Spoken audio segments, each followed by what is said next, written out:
वैष्णवी हगवणे या प्रकरणामध्ये घटना घडल्यानंतर राज्य महिला आयोगाच्या वतीनं सुमोटो करण्यात आला आणि बावधन पोलीस स्टेशनला ती तक्रार पाठवून याच्यावरती कारवाई करावी अशी सूचना करण्यात आल्या। त्या अनुषंगाने पहिल्या दिवसापासून बावधन पोलीस स्टेशन आणि त्यांच्या टीमने अतिशय चांगल्या पद्धतीचा गुन्हा नोंद करत कारवाई करत हा सगळा तपास करत आहे।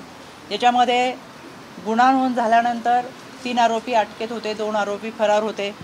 पोलिसांनी त्यांच्याबरोबर असलेली स्वतःची टीम असेल, क्राईमची असेल, सायबरची असेल, अँटी गुंडा टीम असेल, या सगळ्यांना बरोबर घेऊन फरार आरोपींचा शोध लावला। आज पहाटे जे 2 आरोपी फरार होते ते सुद्धा ताब्यात घेण्यात आले।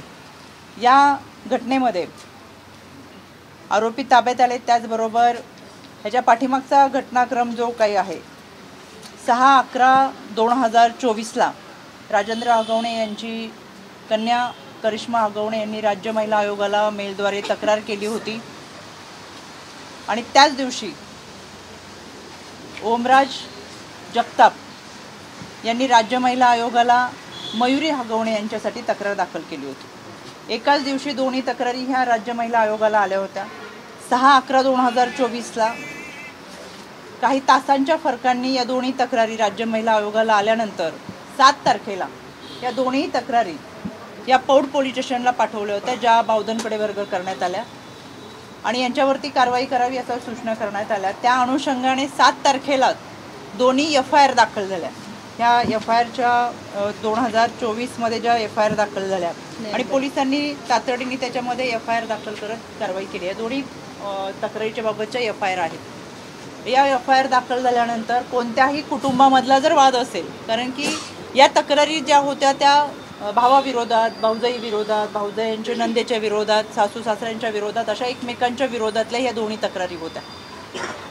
या कुटुंबाच्या संदर्भातल्या कोणत्याही तक्रारी ह्या कोणत्याही पोलीस स्टेशनला आल्या तर त्याच्या काउन्सिलिंगच्या माध्यमातून समझोता करणं अशा पद्धतीची नियमावली आहे।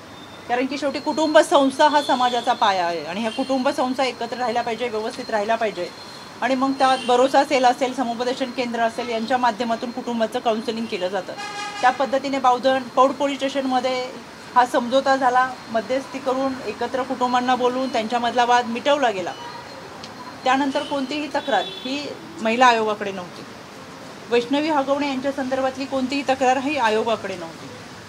या घटनांमध्ये 6/11/2024च्या संदर्भातली जी काही तक्रार होती, जी FIR होती त्याच्या संदर्भातली चार्जशीट ही आज दाखल होती। या घटनेचा तपास करत असताना 10 महिन्याच्या बाळाचा जो प्रश्न होता, यामध्ये हे बाळ वैष्णवीच्या आई वडिलांकडे राहावं असं त्यांची इच्छा होती आणि त्या अनुषंगाने CWCची प्रक्रिया पूर्ण करून काल हे बाळ वैष्णवीचे आई वडील यांच्याकडे देण्यात आलेलं आहे। या सगळ्या घटनांमध्ये मला आवर्जून सांगायचं आहे की राज्य महिला आयोगाकडे ज्या ज्या दिवशी तक्रारी झाल्या त्याच्या दुसऱ्या दिवशी त्या संबंधित पोलीस विभागाला ती तक्रार पाठवून कारवाई करण्यात आलेली आहे। अनेक वेळा असं होतं आहे की महिला आयोगाची भूमिका काय, महिला आयोगाने तक्रार घेतली असती तर कदाचित असं झालं असतं, महिला आयोगाने तक्रार घेतली नाही वगैरे अशा अनेक बातम्यांच्या माध्यमातून मी वाचते। म्हणून मला आवर्जून सांगायचं आहे, राज्य महिला आयोगाकडे आलेल्या तक्रारी ह्या 0 पेंडन्सीमध्ये आहेत। ज्या ज्या तक्रारी आल्या त्या तक्रारी त्या तुमच्यासमोर आहेत आणि त्या सगळ्या तक्रारींमध्ये FIR केलेल्या आहेत। ही तक्रार आहे 485 आणि याच्यामध्ये आहे ही तक्रार करिश्मा हगवणे यांची। त्याच्यावरती तात्काळ संबंधित पोलीस विभागाला पाठवलं, पोलिसांनी सुद्धा त्याच्यामध्ये FIR दाखल केलेली आहे। मला आवर्जून हे सांगायचं आहे की जी तक्रार जो मेल राज्य महिला आयोगाला आला ती तातडीने पोलिसांकडे देण्यात आली। पोलिसांनी त्याच्यावरती FIR दाखल केली, समझोता केल्या, दोन्ही कुटुंबांना एकत्र बोलून एकत्र बसून त्यांचं काउन्सिलिंग करून कुटुंबातला वाद मिटावा म्हणून पोलिसांच्या वतीनं त्यावेळेस तो वाद मिटवलेला होता। आता ती चार्जशीट दाखल होऊन पुढचा निर्णय होईल आणि या सगळ्या प्रकरणामध्ये खरं तर हुंडाबळी, बालविवाह आणि त्याचबरोबर PCPNDT ॲक्टनुसार गर्भनिधन चाचणी या सगळ्यांच्या विरोधात कायदा आहे, कठोर कायदा आहे, पण एक समाजाची मानसिकता तर कुठेतरी बनलेली आहे। आत्ताच तुमच्याकडे येईपर्यंत मी छत्रपती संभाजीनगरच्या माहिती संदर्भात बोलत होते की बालविवाह मोठ्या प्रमाणात होतात आहेत. खरं तर कायद्याच्या चौकटीतून न्यायाची भूमिका अपेक्षित असताना आम्ही कायदा सुव्यवस्था प्रशासन पोलिसांचं काम करत असतो. पण अनेक पालक मुलीचं वय 18 वर्ष दाखवण्यासाठी जन्मतारखा बदलतात, जन्मदाखलेसुद्धा बदलून घेतात आणि मुलीची लग्न लावून देतात. हे अत्यंत दुर्दैवी आहे. त्याच पद्धतीने गर्भनिधन चाचणीच्या विरोधातला कायदा आहे. आपल्या शहरात गर्भनिधन झाले नाही तर शेजारच्या शहरात करतात, जिल्ह्यात करतात. इतकंच काय, राज्यात जर केलं गेलं नाही तर शेजारच्या राज्यात जाऊन गर्भनिधन चाचणी करतात आणि मुलीचा गर्भ असेल तर ॲबॉर्शन करतात. गर्भामध्ये मुलींची हत्या करण्याचं प्रमाण फार मोठ्या प्रमाणात आहे. आणि तसाच हा हुंडाबंदीच्या विरोधातला कायदा आहे. हुंडाबंदीच्या विरोधातला कायदा असताना सुद्धा आजही मोठ्या प्रमाणात हुंडा दिला जातो आणि घेतला जातो. आपल्या माध्यमातून मला महाराष्ट्राच्या जनतेला सांगायचं, गेले 3.5 वर्षामध्ये आम्ही अनेक अवेअरनेस कार्यक्रम घेतो. सायबर सुरक्षेच्या माध्यमातून शाळा कॉलेजमध्ये कॅम्पस घेतो. हे सगळं जरी करत असेल तरीसुद्धा नागरिक शास्त्राचं पुस्तक वाचत असलं म्हणजे आपण सुजाण नागरिक झालो असं होत नाही आहे. मला आवर्जून सांगायचं आहे, आपल्या इतके कठोर कायदे आणि कारवाई इतर ठिकाणी होत नाही. इतक्या चांगल्या पद्धतीचे कायदे असताना त्या कायद्यांमधून पळवाटा काढणं किंवा कायदा मोडण्याकडे जास्त कल हा समाजाच्या माध्यमातून दिसतोय. आणि म्हणून हुंडा जर कोणी मागत असेल तर त्यांच्या संदर्भातली तक्रार ही आपल्या जवळच्या पोलीस स्टेशनमध्ये करा. नक्कीच त्याच्यावरती कारवाई केली जाईल. 2 दिवस गौरवशाली महाराष्ट्र महोत्सवाच्या निमित्तानं महाराष्ट्राच्या दौऱ्यावरती होते आणि या दौऱ्याच्या दरम्यान खरं तर मला पत्रकारांचा फोन आला की आपण काही डिबेटमध्ये सहभागी व्हा. तर मी आवर्जून सांगितलं की मी कराडमध्ये प्रवासामध्ये असेल, प्रचंड पाऊस आहे, रेंजचा प्रॉब्लेम आहे, आपण कनेक्ट होऊ शकणार नाही. पण तरीसुद्धा हरकत नाही, जसं असेल तसं तुम्ही कनेक्ट व्हा असं सांगितलं. आणि 8च्या डिबेटमध्ये मला जॉईंट होता कारण की कनेक्टिव्हिटी नव्हती. 8:30 वाजता आम्ही जॉईन झालो, त्याच्यातून परत डिस्कनेक्ट झालो आणि याच्यामुळे अनेक विषय, अनेक आरोप असंवेदनशील किंवा बरेच काही बोललं गेलं. तरी भाषेचा स्तर हा व्यवस्थित असावा असं मला आवर्जून वाटतं. घटना महत्त्वाची होती, त्याचं गांभीर्य मला आहे म्हणून मी सुमोटो केला. आजतागायत माझ्याकडे कोणती तक्रार नाही वैष्णवी हगवणे या विषयामध्ये. पण सुमोटो करत असताना ज्यावेळेस कोणालाही घटना माहीत नव्हती त्यावेळेस आयोगाच्या माध्यमातून त्याला वाचा फोडले आणि पहिल्या दिवसापासून याचे आयोग डॉक्टर डोंगरे यांच्या मी संपर्कात आहे.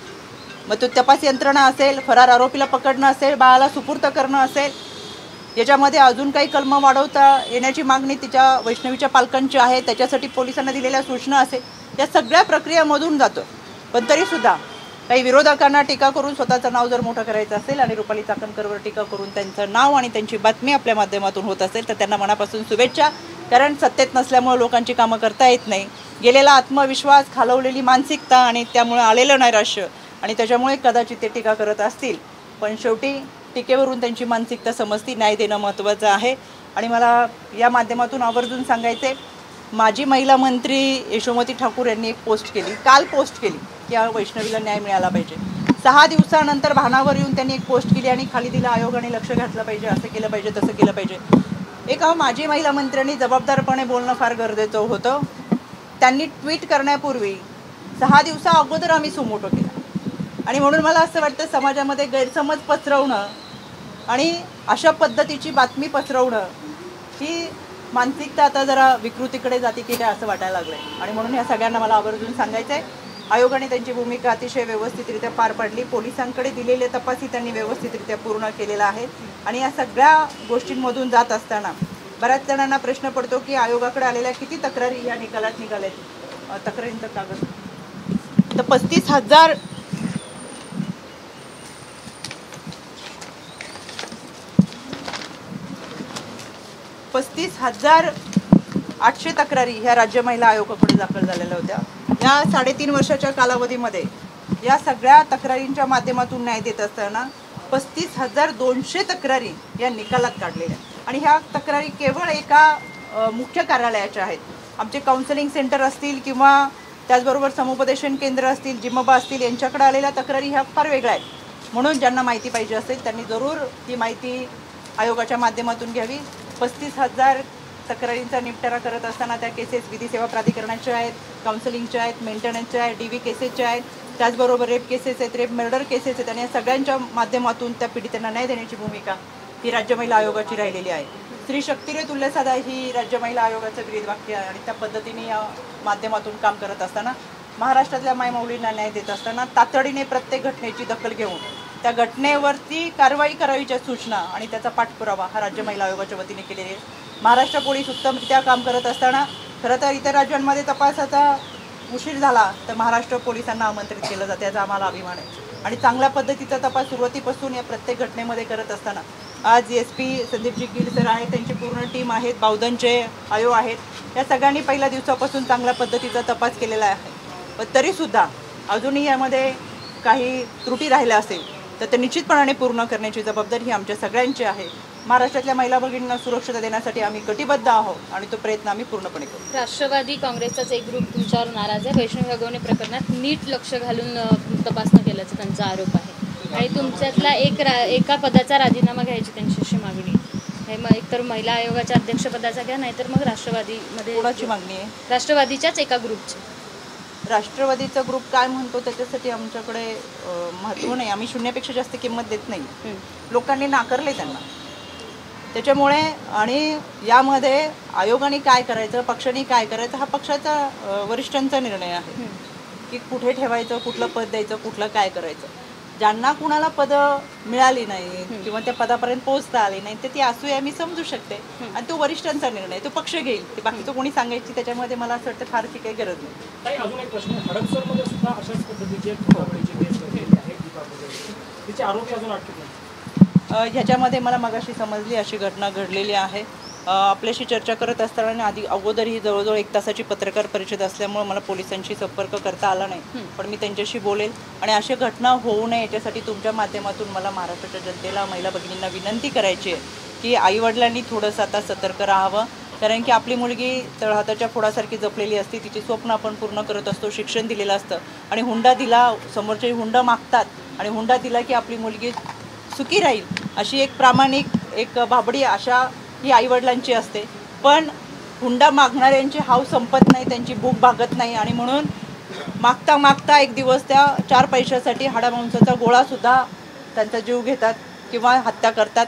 अशा पद्धतीची विकृती जर समाजातली नाहीशी करायची असेल तर अशा हुंडा मागणाऱ्यांच्या विरोधातली कारवाई ही पोलीस स्टेशनमध्ये झाली पाहिजे आणि तशा पद्धतीची नागरिक म्हणून आपण सुद्धा पुढे येऊन अशा तक्रारी दाखल केल्या पाहिजे.